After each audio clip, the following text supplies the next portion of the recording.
This is a piece of art called Folding Planes, created by a sculptor from New Mexico named Kevin Box. And Kevin creates origami out of metal, essentially. A little more involved process than that, but you can see the result. This particular piece is called Folding Planes, and it's actually one of his earlier sculptures, actually from like 2009, so it's been around a while. And I first saw this piece about then in a gallery that I had happened to wander through, and it struck me at that point in time. But I didn't get it. And I didn't pick it up until I saw it again many years later, almost a decade later. I think it's filled with a lot of emotion and also represents a lot about business. So at the bottom, you'll notice it's like a flat piece of paper. And at the top is a paper airplane. At the top, I think this paper airplane represents emotion and excitement and vision. And I think in a business from a business perspective, that's what this represents, is these visions that we have and what we talk about. At the bottom, the blank piece of paper represents potential. This blank piece of paper could be anything. We could draw a picture on it. We can fold it into a box.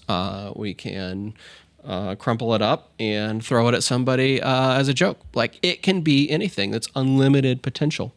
But that's not why I love it. I love potential and I love big visions. The reason I love this sculpture is what's in between those things. So if you look at a paper airplane closely, and we've all made a paper airplane that looks just like this before, what you will notice is to make that plane, it takes 7 steps. It takes 7 distinct folds. And so what I think the middle of this sculpture represents is that process and the step-by-step actions that we have to take to create this grand vision that we have.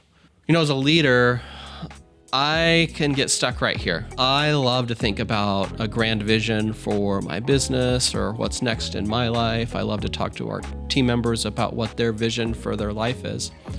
And all of that is wonderful. But if we don't take a little bit of time to think about what is the process and structure need to look like between here and there, we will never achieve this. If you make these folds in the wrong order, make them haphazardly and they're not symmetrical, you're not going to end up with what you had in mind.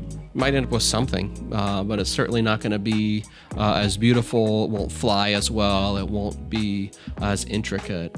It's the process in the middle that actually makes all of the magic happen. I think the artist was thinking about something pretty similar. The word he uses is becoming. What are we becoming, and what's the process that we go through to get there?